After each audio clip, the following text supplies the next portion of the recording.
Emergency room documentation. We're going to go over some things that were discussed in the last compliance audit. This presentation reviews the areas that were identified in the most recent compliance review, where the reviewer required additional documentation to support the billing of the services provided. The most common areas that were identified for additional documentation were the billing of evaluation and management codes with the procedure. Specifically, INDs, removal of foreign bodies, laceration repairs, fracture care, splinting, and injections such as nerve blocks and lumbar punctures were identified. In order to bill a procedure and an evaluation and management service, there must be a separate and significant identifiable service performed by the provider on the same day as the procedure. In most instances, the provider takes a history, a review of systems, performs an exam that's related to more than just the presenting problem the patient came in with. Things like chronic conditions and other related factors to the main reason for the visit are discussed, examined, and therefore should be appropriately noted. The key is to document differential diagnoses and all additional body areas and or organ systems that were identified and performed. Some examples, lacerations. Patient presents to the ED after being struck in the face with a laceration on his cheek. He also complains of jaw pain. A laceration repair is documented by the attending. In this situation, we could bill for the procedure only because only one area was mentioned and documented. If the physician had documented in his charts because of the jaw pain, and he had addressed that and documented in the exam and in the medical decision making and included that in his or her diagnosis, then we would be able to bill for an evaluation and management for the jaw pain and then bill for the procedure for the laceration.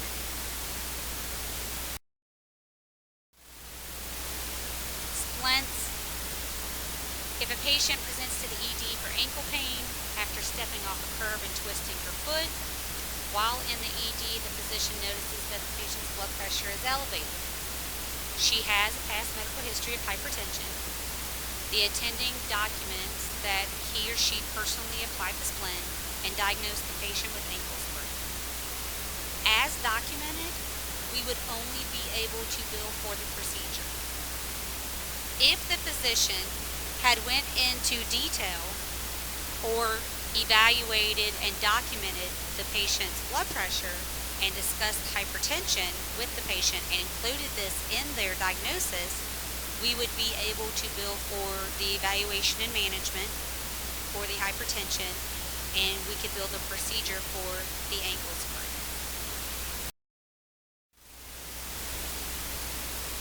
Incision and drainage. Female presents with swelling to her right axillary region. She says it started several days ago under her arm, and it has progressively enlarged. She says she's had a history of abscess, but this has been many years ago. She denies urinary frequency, excessive thirst, or unexplained weight loss. History was reviewed. There's no pertinent past medical history. Vitals and exam are normal, with the exception of the integumentary exam. Patient presents to the ED with abscess to her region, which was incised and drained. She had no significant surrounding cellulitis. Antibiotics would not be wise at this time. She was given strict instructions to return for any worsening symptoms, which would include increasing in size, pain, or fever. This chart, as documented, would not be able to bill an evaluation and management code. You could only bill for the procedure because only one problem was addressed in the documentation. In order to bill an E&M service, a different complaint or condition would have to be noted, and at least a brief examination of the related body area or organ system would have to be performed. So let's talk about nerve blocks. Patient presents to the emergency room with dental pain. The patient states that over the past month he's had recurrent right lower jaw dental pain in the area of an infected and cracked tooth. The pain is sharp in nature. It is worse with eating or trying to chew. He has been prescribed ibuprofen as well as penicillin for this in the past, as well as recently as several weeks ago. It was noted the patient's blood pressure was 144/98, and the patient states he has no past history of hypertension. There was no evidence of a deep space abscess on physical exam. There is nothing that could be incised and drained. He was offered and accepted a dental nerve block for pain relief. He was discharged home on penicillin as well as naproxen. As documented, this chart only has one problem discussed, so you would only be able to bill for the procedure, which would be the nerve block.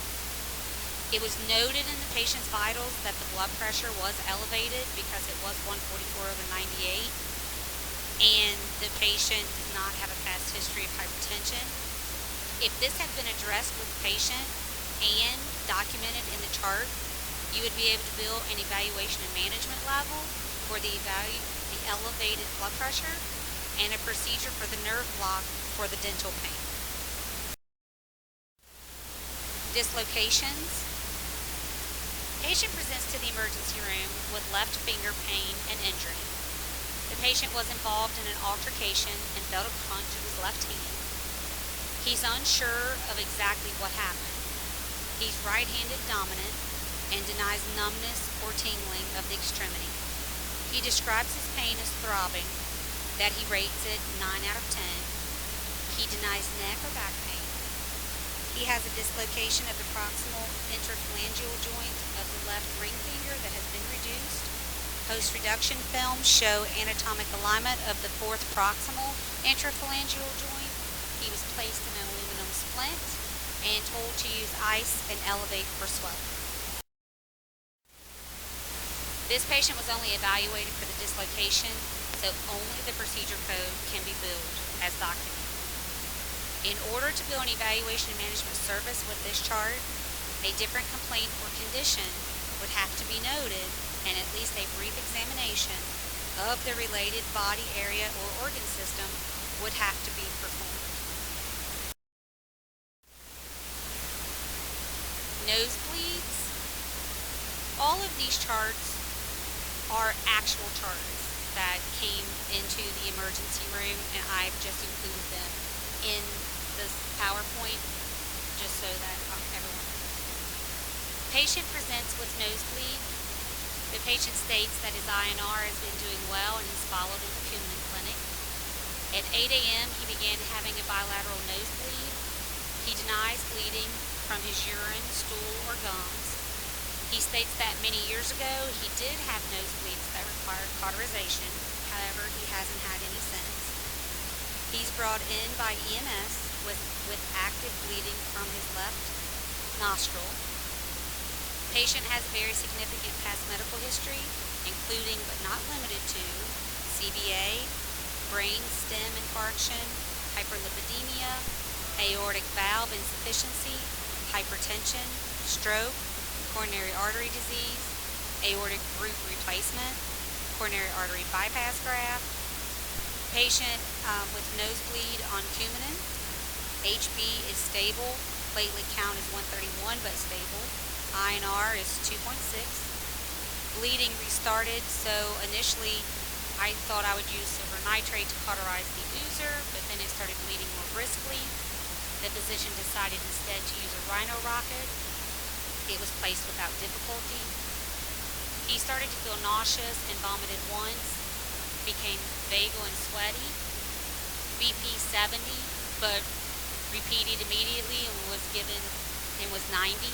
He was given Zofran for his nausea, which was probably caused from swallowing the blood. His repeat BP was 113 without any intervention, and the patient felt better after vomiting. States his normal BP is about 110. Creatinine is a little worse than baseline. Spoke with patient's physician and also request that the patient see an ENT, as this might be a recurrent problem in the future. An appointment was made and the patient was discharged home. This chart is a good example of a patient who presented for help with a nosebleed, but because of his history, more than one problem was examined and addressed. This chart should have both an evaluation and management code and a procedure code built. Lumbar punctures. Patient with no significant past medical history presents with subacute persistent headache. Headache started 8 days ago. Sharp right side radiating to the right neck. She has a history of headaches. She has no history of headaches. She presented to an outside hospital 5 days ago and received IV fluids, Compazine, Toradol, and Benadryl for her headache, which gave her relief. She had an MRI and an MRV done, which were negative for venous sinus thrombosis, hemorrhage, or mass. She was discharged from the ER as her headache had resolved. 3 hours later, her headache returned. She says it has been constant, an 8 to 10 on a 1 to 10 severity scale. There's no associated vision changes, blurry vision, double vision, nausea, vomiting, weakness, numbness. She has no family history of migraines. Patient is non-toxic in appearance, vital signs within normal limits without fever. Patient had a recurrent MRI and MRV for the subacute headaches, which were normal, again without masses, hemorrhage, or venous sinus thrombosis. Differential diagnosis includes primary headache syndrome, including migraine, tension headaches versus pseudotumor cerebri. Patient was treated with IV fluids, Compazine, Benadryl, Toradol, which gave relief of her headaches today. A lumbar puncture was then performed, which the patient tolerated well. The opening pressure was 36. The closing pressure was 14. The CSF studies were sent. The glucose was 58. Protein was 30. Neurology was consulted for elevated pressure on the lumbar puncture. Ophthalmology was consulted for evaluation given the consistent gross visual field testing errors. Patient was seen by ophthalmology and neurology. Neurology decided that even though she has some atypical features for pseudotumor cerebri, that it was still the best diagnosis for her complaints. Patient was to follow up with neurology in 4 weeks, and then the ophthalmology clinic for vision checks and nerve checks. This chart, due to the extensive workup after the procedure, could have an evaluation and management level build along with the procedure for the lumbar puncture. If I could say that there was anything different that could be added to this chart to help maybe later down the road in compliance audits or reviews, I would say that maybe documentation could have been added to help with the abnormal readings from the lumbar puncture, such as CSF opening pressure of 10 to 25 could possibly indicate intracranial hypertension, and CSF opening pressure of 36 could mean an epidural abscess in the lumbar region. Now we're going to discuss some attestations. The teaching attestation should show face-to-face contact and examination with the patient. You can do this by documenting a brief exam along with the standard phrase of, the patient was seen and examined by the resident physician.